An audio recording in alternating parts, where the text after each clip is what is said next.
Everyone, welcome to another panel discussion we're going to have. My name is Lee Walton. I'm a senior lecturer in game art on the BA game art course here at Falmouth. I'm fairly new here.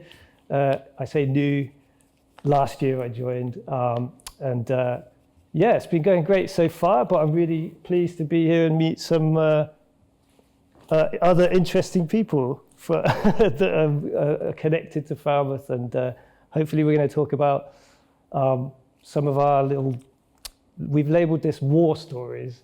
It's a little bit negative, I would say, that title, but let's see how it goes. I mean, some of us can tell some nasty ones. Some of us, I hope, will have some friendly ones. So I'm going to introduce the panel here just quickly, and then they can talk about themselves. So over on the right, we've got Adrian Smith there, and then Steve Goss here to my right as well, and Alex Beddows here. So I'll let you guys talk about yourselves a little bit. Okay. If you want to go ahead, Adi, and introduce yourself a bit more. Yeah, I'm Adrian Smith. I'm art lead at Engage XR, former art lecturer at Falmouth Games Academy, and games industry veteran. And that's me. Over to you. There you go. Thanks, Steve. I'm Steve Goss. I'm studio director at Supermassive Games. We're a game developer in Guildford. Been making games since about 1987, so that makes me extremely old, worryingly old, and I still enjoy doing it, which makes me either foolish or just unable to escape. I'm not sure which. Pretty crazy that. Okay, thanks. Yeah, my name's Alex. I'm senior environment artist at Respawn. Just got done shipping Star Wars Jedi Survivor. Cool. Before that, I've managed to work at a lot of American studios, The Initiative and Counterplay. Worked for ArtStation for a brief time as the learning content manager. I've got about 10 years in the industry, but that's in both AAA and mobile and AA. I've managed to try my hand in a lot of different fields. Yeah. So we've got quite a few years, thanks Alex, quite a few years between us if we add it all up. Myself, I started in 2001 in the business, so you're predating me slightly, but yeah, I guess that's the theme of today is Don't go there. We'll drag up the past a little bit. Please. We'll try not to. Yeah, I mean, we've got a few questions here. Excuse me while I check my notes to remind myself. So yeah, let's think about the past a little bit to begin with. So perhaps it's not so distant for you, Alex, starting in the business. One question we can think about is, what do you wish someone had told you when you started? Right at the beginning, is there something that, my job here is to tell students, what to expect and prepare them. And is there something that nobody told you? What did you find out from that first job in the business?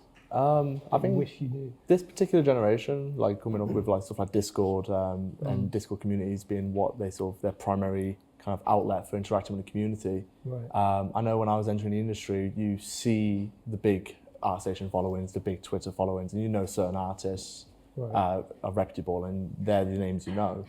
I think the thing that caught me most off guard is when you enter a studio and you might know one artist in that studio and they've got a big following or something. Okay. And there's dozens of artists who you've never heard of before. They have no online presence, but are absolute killers. They are incredible artists. And I know that, and it sounds really weird, but when you're surrounding this echo chamber of you're talking about the same people, the people on the very cutting edge, you kind of forget that it takes entire teams to make a game. And you get into these studios, there's always people you will never hear of. The unsung heroes. Yeah, exactly. That shocked me. Yeah, that's cool. So you met people you would never normally come across. Yeah, some of the best artists that I've ever met and I work with today, most students in here we've never heard of. Yeah. But they are the ones who get these games made. They are great good game developers, not just artists. I think we tend to, especially when you're, again, speaking for portfolios and stuff and online presences, we very much view people as artists. But game developers and artists are two different things. And I think it's easy to forget, being a great artist doesn't make you a great game developer. Interesting point there.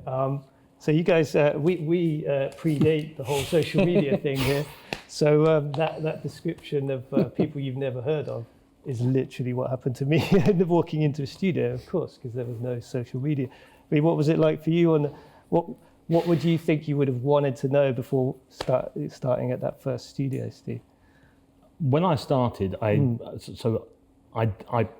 started doing, I guess, what you would call today indie games, which was normal games development in 1987. Yeah, there was no other option, was there, in 1987? I had a little Apple crate with a computer in it, and I took it to various places and showed people my demo on the hope that they would then want me to make a game with them or for them or whatever. I had lots of different agendas.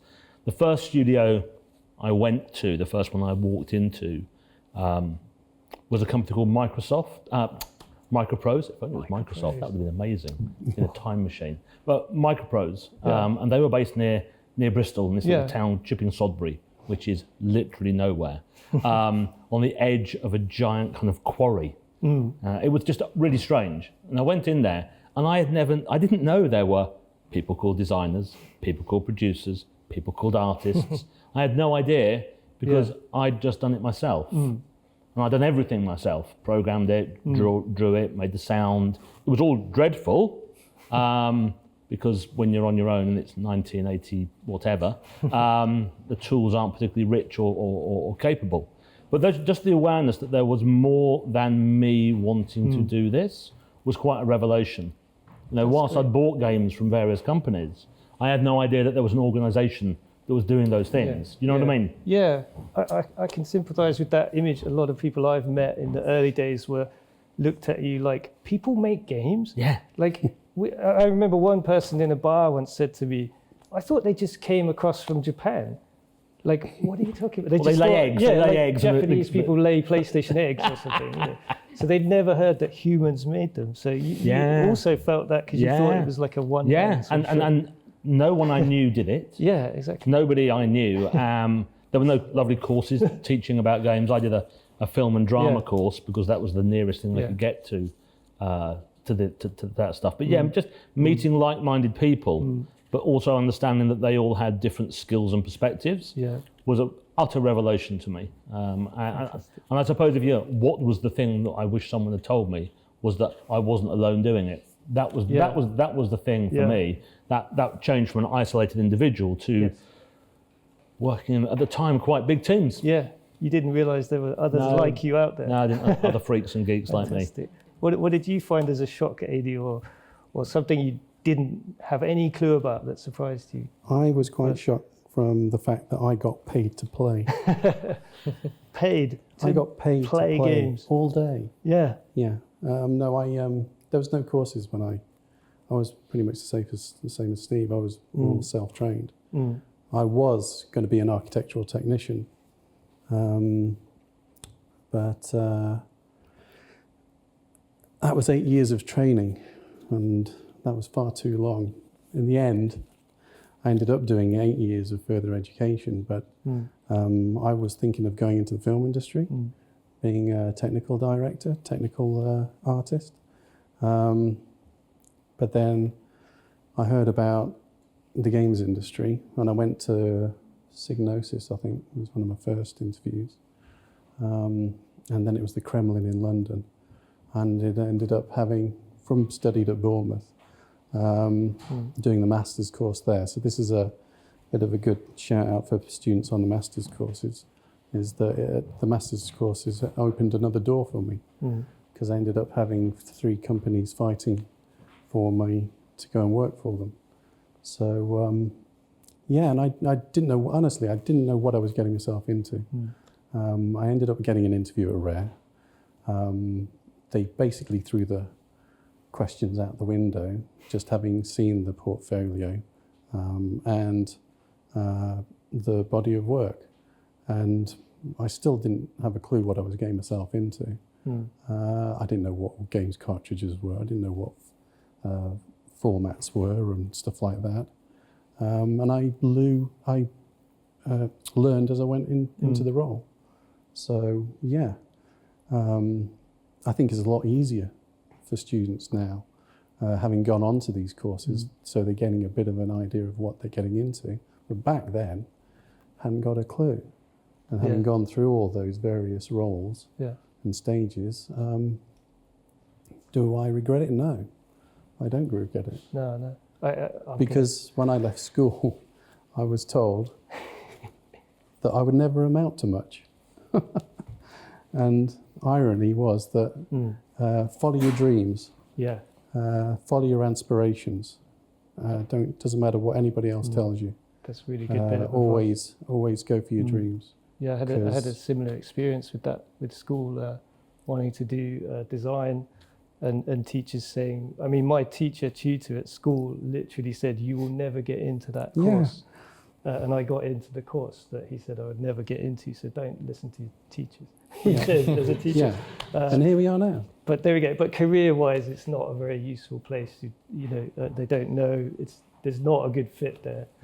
So yeah, we were of the generation that there were no game degrees. There was no previous knowledge for us.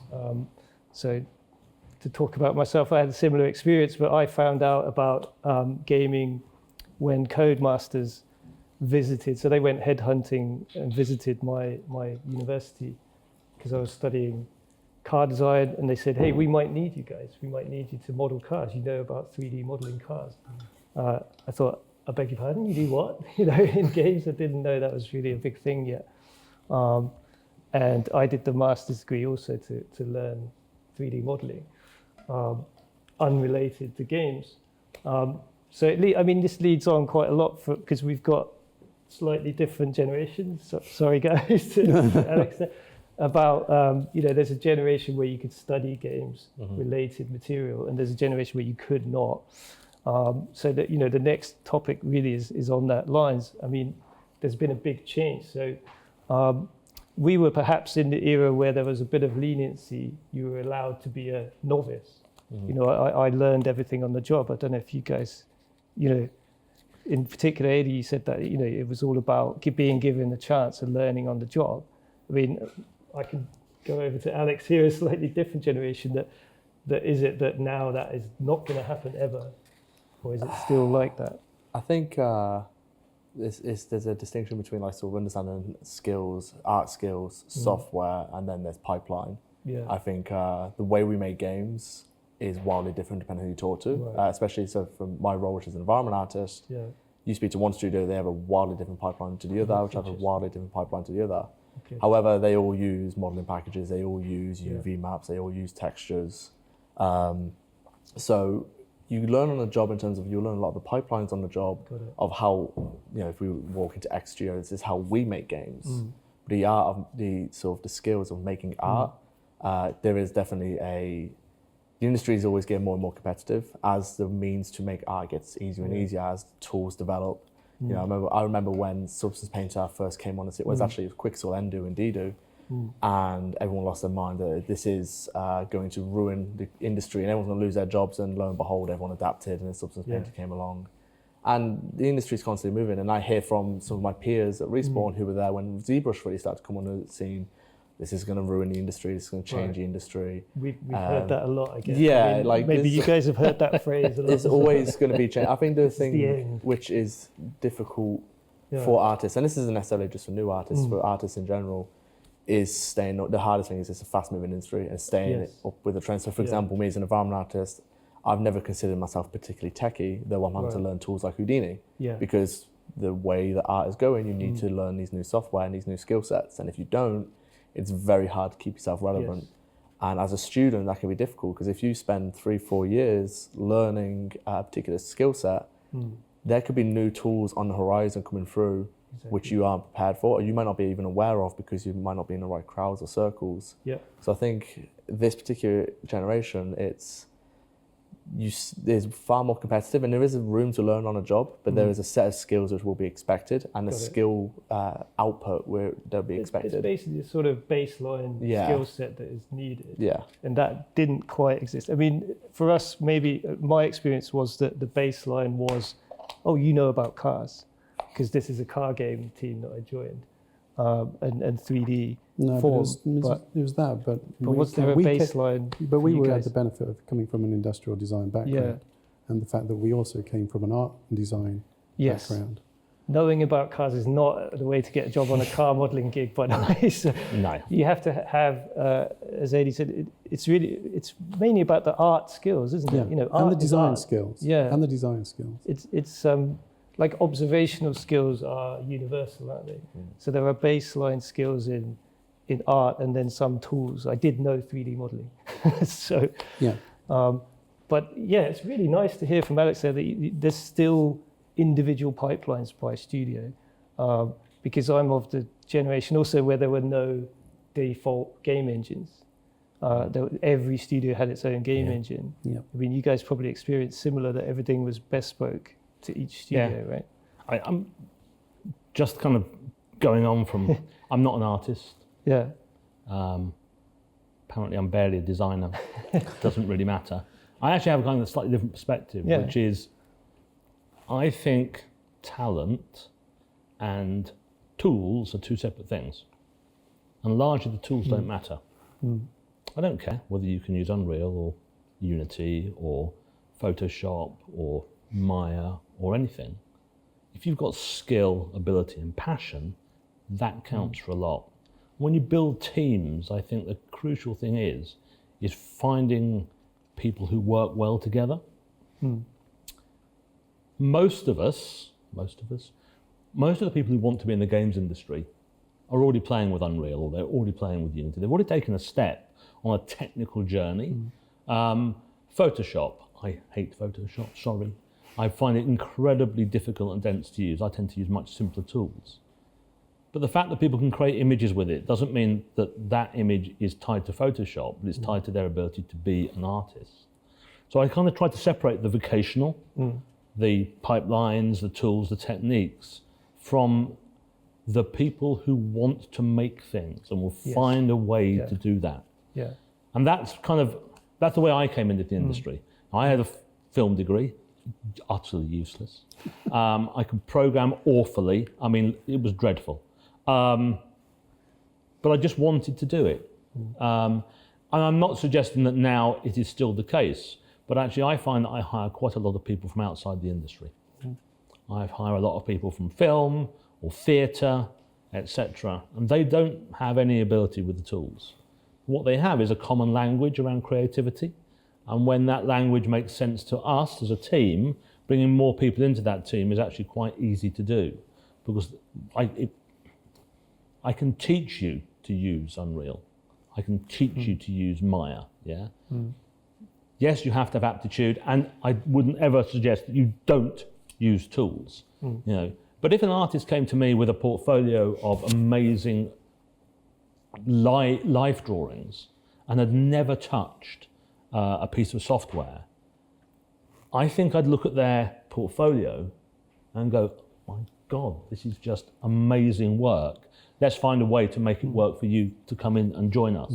But as an industry, we do tend to be, it's a giant black fortress of obsidian, and someone put the door right at the top, and then they put it on a really tall mountain, and then they lost a map to it. And that's us as an industry. We are incredibly, you know, we're probably quite lucky in as much as it was tiny when I started the industry. Tiny industry. So actually I could go and knock on doors. It's Slough, it's Atari. Literally went and knocked on the door. Excuse me, I'd like to make video games. What are you talking about? Or that kind of thing. I think now it is hard. You shouldn't just be there going, I can drive the tools, because, as you said, the pipeline will be different somewhere. It's not, that's learnable. And I think kind of the desire to make, the language that you share with other people who make. But that's also exciting. Yes. And that collaboration, that coming together of all that creativity is kind of the valuable thing. So I mean, but just to add on to that, when what you also were talking about is communication. And communication on all those areas is key. So you have to have that understanding of all those areas to make sure that you can collaborate well with those. So having those soft skills to communicate well, to make sure that those designs and those production problems are solved. Yeah, I think it's a huge advantage we have of students working as a team. I always say that, but you know, if you learn the tools in isolation, how are you going to fit in with a team? Because as you say, there's always like, well, you know that, but now this is the way we work. So you have to work with a team always. You have to work with their specific pipeline, right? So, you know, the topic here, thinking about what's changed in the industry, really education is one of the biggest changes, maybe. That there is education that exists for the games industry now. But the industry sounds like it's kept quite stable in that it hires smart people, it hires people that are willing to learn on the job and explore new things. And you know, would you say that it's still an industry that is, if you love learning new tools, maybe it's the industry for you? Oh, it's the perfect industry for you. If you love learning new tools and you love the art of learn, like I've given lots of talks in the past where it's always like you need to learn. Like it has to become something that you are used to doing, that is comfortable for you, that you are not intimidated by, and that intimidates a lot of people. The idea that you're like, when they hear people who've been in the industry for years say, "Oh yeah, I never stop learning. I'm always learning new things on the job," they think it's a bit cliche or just a throwaway line. It really isn't. Every studio I've gone to, I've picked up wildly new skill sets because you're bringing talent from all across the world as well. Like I joined Respawn, a bunch of talent from all different studios come there and share their way of doing things. This is how we did it. This is how we did it. And sometimes you disagree, and sometimes you go, I've never seen that way. That seems so odd. And they explain it, and you learn. You see their perspective, and you go, okay, this actually does work. And you manage to adopt it into your own workflows or anything like that. You need to be comfortable in the art of learning, and that. And myself, I'm not a particularly good learner. Someone has to show me the finished product of, look, this you could do this if you trust me, which is what my relationship with Houdini has been. As not a tech person, a fantastic artist called Kevin Quinn came into the studio and showed some amazing workflows, and I'm like, fine, I'll bite the bullet, I will learn this. So I'm quite stubborn, and in terms of learning, which is completely counters what I'm saying, but if you are someone who's good at learning, you will thrive in this industry. Yeah, I think that's interesting to hear that if we're looking for something that's changed, the change is that there are education establishments like ourselves that can teach game stuff, but there are also things that haven't changed, that you'll always be learning, and the industry wants curious people, right? Yeah. It's an industry for people that want to do something, want to make something, and try things out, right? Yeah, just kind of, as this is called War Stories. Do you have I won't be giving anything away here, although probably I will. I was working at a company called Crystal Dynamics, right? Who are in Menlo Park. And I got a knock on my front door, and it was one of the guys. Crystal Dynamics worked on 2 levels, one of the guys from downstairs. And he said to me, I'm off to EA, and I'm going to make a Lord of the Rings video game. And of course, everyone has their Star Wars, don't they? Everyone has the thing. If someone said to you, you could make this, for me it was always Lord of the Rings. I was like, I'm coming, I'm coming. And he says, it's going to be fine. They've got an engine, they've got, got all the tools, everything's ready to roll. Fantastic, it's going to be amazing. We're going to have a year and a month to make the game. It's going to be a bit squeaky bum tight, but we'll deal with that. It's going to be a big team, fantastic. So I had an interview, they liked me. I went to work at EA, Redwood Shores, the big mothership of EA. At the time when I arrived, half the team, or most of the team, were off finishing the Two Towers video game. Right. I'd been brought in to work on Return of the King. And I opened up the software. I got my massive 24-inch Mitsubishi multi-sync monitors on my desk, which irradiated you if you got too close. And I opened up the software and I got latest in Perforce, and it was all sat there.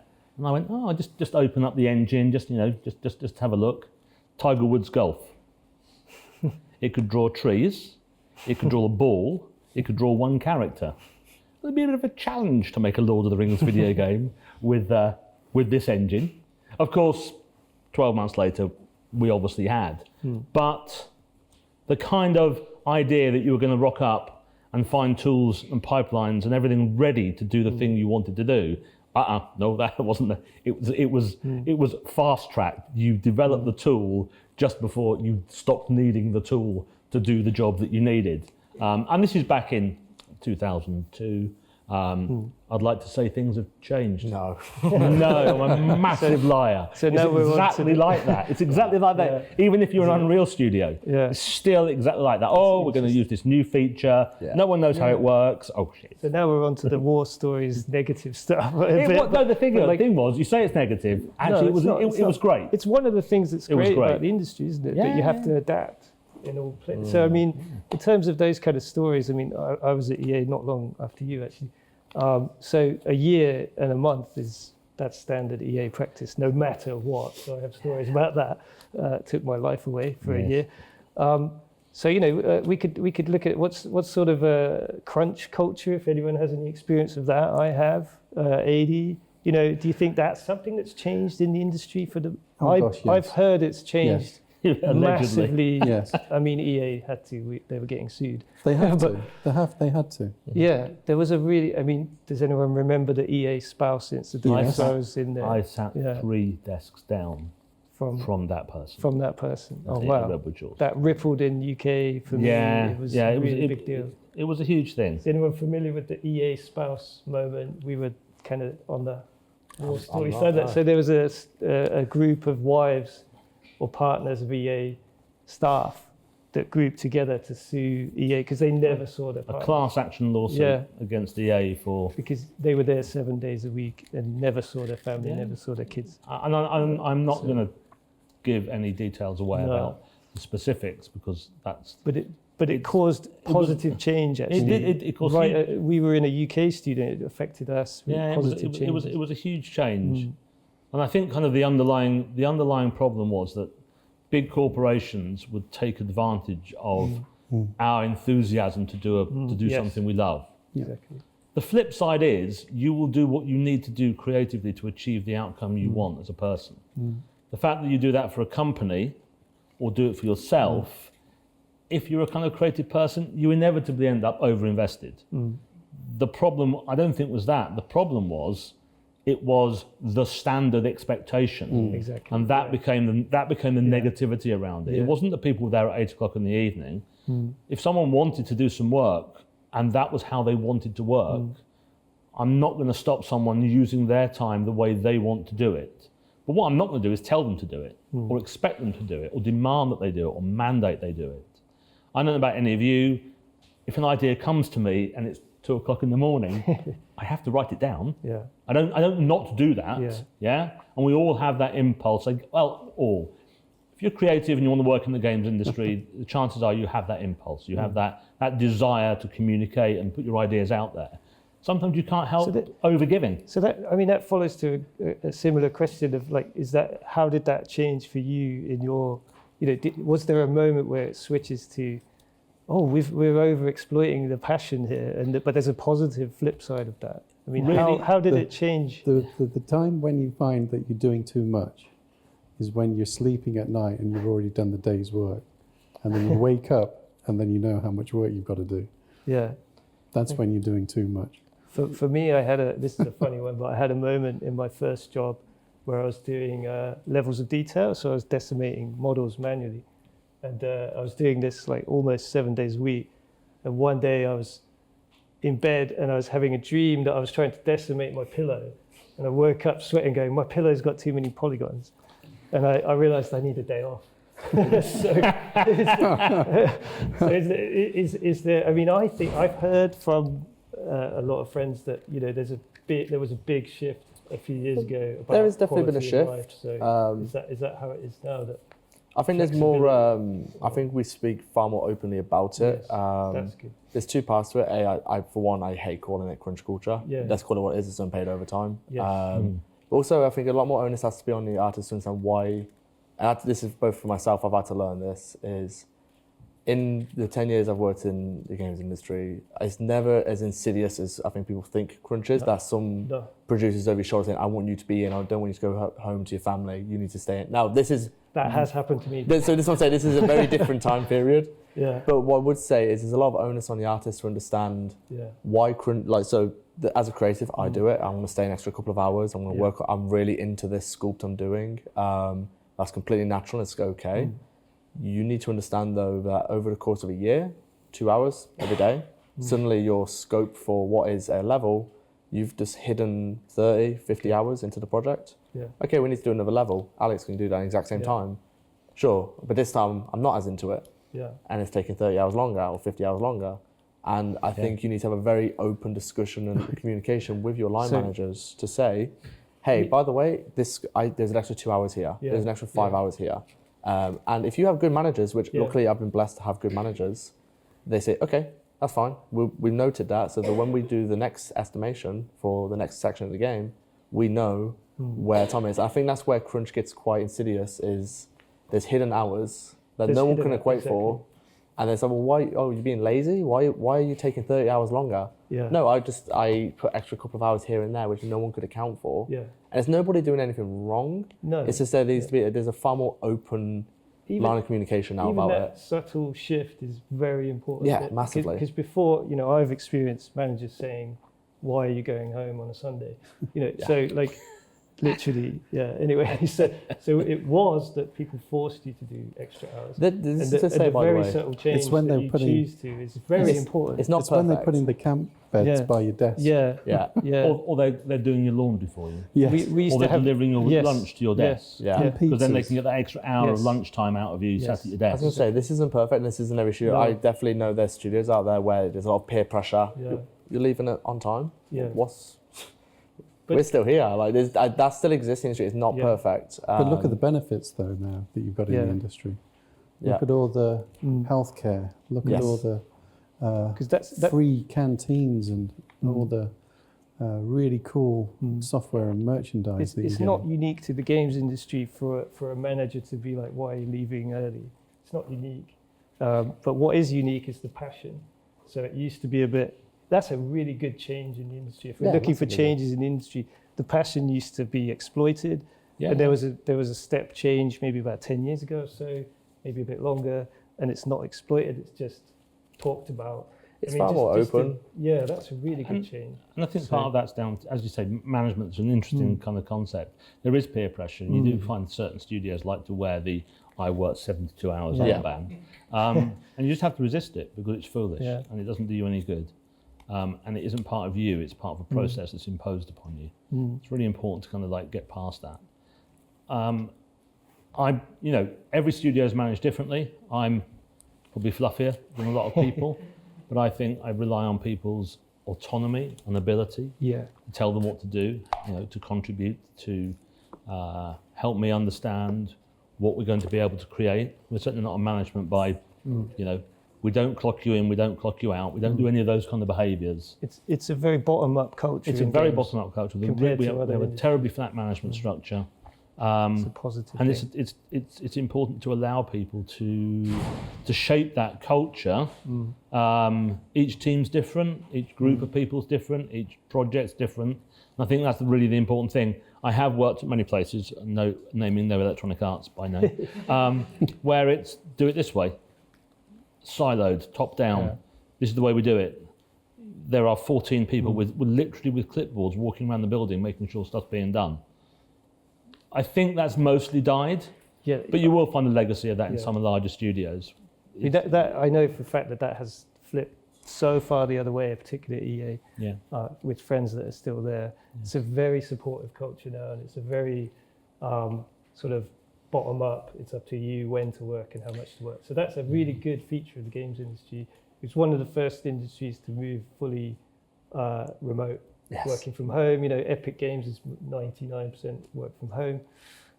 So anyway, I've got to finish on this because we want to fit in some Q&A actually. Sorry guys, but that was really That was good. a nice Yeah. thing to hear about. There was a shift in a positive way, and that's one thing we can compare with the old games business. There's a war story in the new games business. It's still a passionate, hard-working industry, but it's supportive of that, not exploitative of that. Yeah. That's a good thing. So yeah, we could take a few questions if anyone has one. Yeah, over there. Shall I grab a question for the panel? So a lot of that conversation was driven by hiring over passion, and even the crunch parts were talking about your passion being used by management against you. When it comes to the hiring stuff, in the previous talk with the alumni, we were talking about a lot of portfolio stuff Yeah. and what context you should give and what context you shouldn't on portfolio. How do you phrase even just, sometimes I struggle showing my passion in text or in work, because a lot of it comes through in the actual experience of making a thing. Right. And sometimes that requires you to get through the interview phase, which sometimes you just don't if you're not able to show that through a portfolio. How would you say showing that passion would be found through, like, even just networking? Yeah, good question. So how do you show? So really, how do you show a studio, an interviewer, someone you want to talk to? How do you show that passion? I mean, it seems simple. It should be, but it isn't. You're right. It isn't. No, of course It should it's be not. written across your forehead. No, it isn't. So how do you show it? How would you look for that in a candidate? Adi, are you hiring people right now to? Not at to the look at- moment. Not okay. at the moment. What about no. Alex? How do you look for passion or? I think it's the issue with especially entering the games industry, like entry level. It very much, and that's just the way I look at the industry, and from my experience coming in, it is just a meritocracy entering in. Your portfolio is everything. Your portfolio, if it isn't good enough, you're not going to get an interview. You could be the best person in the world, the most passionate, creative person in the world. If you don't have the artwork, and I'm purely speaking about art, like production artwork here. If you don't have the artwork to showcase that skill, you won't get the interview. Now, obviously, I'd say the later you go into your career and the more senior you become, suddenly the soft skills get more and more and more important to the point where you can make a game, your ability to output art kind of stops mattering as much as your leadership skills, your managerial skills. But when you're entering in, it's very much a meritocracy. Everyone's passionate. It is so competitive right now. Every Discord I go into, and just for one field as well, I'm only talking from an environment artist perspective. I'm in 20 plus Discords. Each one have, 12, 15,000 people, all amazing, good artists. It's not like there's some really bad artists, some great, all at least decent artists who I look at their work and I go, you could be a junior? Yeah, for sure. There's so many. So I think showing your passion, that will come, and that will come when you're in the job and being able to maintain momentum and keep learning and all that kind of stuff. The passion comes from the ability to produce that portfolio. Yeah. Passion comes from being able to maintain that output and that work level for a year or 2 years to learn and consistently build towards that point. But I don't think you can show passion in a portfolio, aside from obviously putting effort in and making a good piece of art. But I would say quantity is a good sign often, but not necessarily if it's bad quality. So like the quality should show the passion. If you're passionate about something, you get good at it. It's really quite simple. People that love football on the weekend get good at Sunday football, don't they? So we see that in the work. I mean, what about yourself looking for hiring? I do understand it's about that giant ebony fortress that doesn't appear to have a door in it. Yeah. It is incredibly difficult, and I'm not going to talk about art because I don't directly hire artists. But game design is horrific as a present everybody's yourself. passionate about that. Yeah, everyone's got ideas. Game design is not about ideas. We have plenty of those. It's about problem solving. It's about being able to turn ideas into gameplay. So those are the kind of conversations I try to have with people. I try to read between the lines of what they say in their portfolio about the decisions they've made and the kind of the journeys, the narrativization of their talent and their journey. I think that's really important. So you might not say you have got passion in there, but if you've got a coherent portfolio that presents an evolution of your skills, that's the thing to narrativize, and then that's the thing I can engage with. That's just me. Yeah. My favorite. I look for that. I also look for people like tearing faces off other humans and entrails generally. But do you know what I mean? We have certain things we like because of the kind of content we produce. And I look for people doing things like that. But my game designer in my startup, good friend of mine, but he was passionate about Excel, and like his Excel work was like balancing numbers. Like, wow. And the point was he was super passionate about getting all that right, balancing the design numbers. But again, you can have a narrative with that in it. Yeah. You can write about how that enables you to do something. That's how he showed his passion with that detail. Absolutely. So, is there anyone else with a question, or has AD got a point? You are doing it actually. You are doing it on your course. You are showing that passion. You're showing it in the you are by choosing to study written documentation. Yeah. And what you might want to think about doing is like taking some of those blogs and some of that production work, whether it be art, design, animation, and actually putting that into your portfolio as well. That sits alongside your body of work, whether it's design, art, and animation. Yeah. So even when you're getting to those interviews and hopefully putting those applications in, you can then pinpoint that really good production work that you've been doing to then back up that passion of the work behind the portfolio. So you are doing it, but just keep doing it. Yeah. It's kind of inherent in that you chose to study it, you chose to apply for a job in it. We just go, yeah, obviously there's a reason for that. Sometimes it gets lost. but Or you you're just looking at it as the final product. But it's all that really good development that you've done in between that you're capturing in your coursework. You're just not putting it onto your website or into your portfolio. But it can get lost in translation, so be careful. Yeah. One more question, or go ahead. As somebody who is visually impaired, what is my place in the industry really? That is a good question. What do we think? I mean, that's one for us artists maybe, but I mean, design, you don't need to. Is that is that an area you could have a lot of potential in? Or?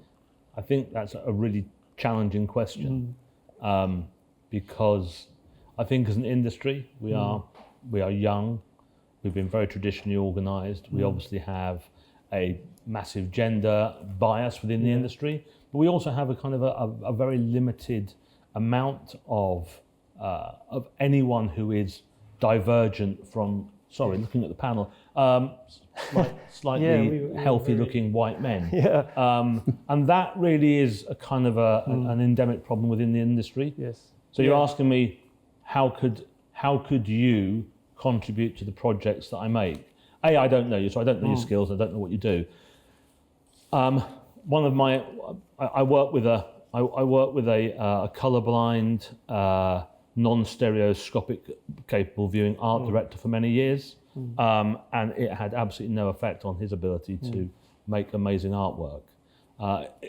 Most of his skills were obviously leadership based, so I think that's a thing. Programming, a number of written, narrative, game design, things which are about user experience. I wouldn't see that there'd be any barrier to entry to those areas because that's not predicated on necessarily a visual fidelity, which I think will be challenging. It's for obvious reasons. You use the word, diversity of team there, Stephen. That's a big change actually. If we were sat here 20 years ago, the question would be, I'm a woman. How do I get into the games industry? Because we would have said, oh, that's not easy. There's none of those people in it. So it's a similar. That's horrible that was true 20 years ago, and it's not true anymore. So diversity was actually on my notes to ask these guys about. How does that expand? And you've got a really good point there. What do you think? I mean, I met a colorblind artist a long time ago and thought, pardon, a game studio, but of course it works fine. It's in no games problem. and unfortunately it's only been extremely recently the games have really matured to the point of. So, for example, Naughty Dog deserve all the praise in the world for this. Their work they did on accessibility for their games really changed the narrative in the industry. I think the industry before then, it was very quiet regarding subject of accessibility. Yeah. And Naughty Dog were proactive and they created the tools that they have for their game, and everybody, the industry all looked inward and I think took note of that, and are adopting, and not anywhere as fast as we would all like, but they're adopting these changes. And I think these changes which are being applied to the games drip feedback down into the development of the games. I think that's something that's happening now. It's happening. I mean, we're going to wrap up now, sadly, but it's such a big question. It should have a panel of its own. Or, it should be a big thing we talk about diversity. I think Steve, you said it well. It's like, but also accessibility is the key here. So it won't be long until every team needs an accessibility team member. A team member that takes care of that. It's very similar to localization or Q&A. One of the magical things when I was at Criterion was making good games needs good Q&A, good testing internally. So that's going to be a big thing in the future, that if you want your game to be accessible to more people, you're going to need internal team members that have expertise in it. And the other good thing I would say is, I don't know if you have this in your team, Steve, but we have specialists much more in this industry now rather than generalists. That's a big change. So I think there'll be specialist roles for people with specialist knowledge and specialist skills. And that is a good one. That is an interesting role that will benefit. You could be going around all kinds of teams helping them with that. Yeah, Just a thought, you know, make yourself an expert on I it. think that's true. I also think teams need to look like their audience more. And Yes. that's something which has been Exactly. slowly transitioning over the last few years. I say few years, everything's a few years to me, probably a decade or more, but slowly transitioning into being more complex in their makeup because the audience is more global and is more differentiated than it was when I started. It was I made games for me because I Yes. was the audience. Now I make games for other people. And once you get over that and start to understand it, you start to understand as a team, you need to represent that within yourself to be able to communicate with those other people. So It's a very important part, I think, of our growth as an industry Exactly. in creating entertainment is It's a very serious industry now. very So we serious take our industry. users very seriously. I think and there's a lot of research on I that. think education's been really good and beneficial in this area too, to highlight this, especially Yeah. to the games industry. So it's something that can be built upon further, but it needs a lot more research behind it, especially with the effects from the group behind special effect and the benefits that brings, where Yeah. the games industry helps that sort of disability. It needs to happen more. I think this is where education can be of Yes. greater amount to play Yep. with dealing with those aspects of that level of disability. So we're summing up with, you know, the big change in the industry. If you want some nasty war stories, it's you know, that it was a tough business. It was quite a niche business for us white guys, and it's why I joined. There was a really great team I joined, but things are totally different now. It's big business. There's analytics. There's knowing our users, understanding our users, and the fact that there's education in games means there's research in games and there's academic papers on games. And things are going to get better because of that. I think it's such a bright future thanks to the studies and education in academia fitting in with the industry. So let's keep doing that, guys. Thanks for coming, everybody, and chatting with us on this topic. Thank you for having us. No, thank you. No problem. We're going to wrap up there. And sorry we couldn't take too many questions, but excellent questions that got us talking a lot. That was fantastic. Thanks very much. Thank you. Thank you. Cool.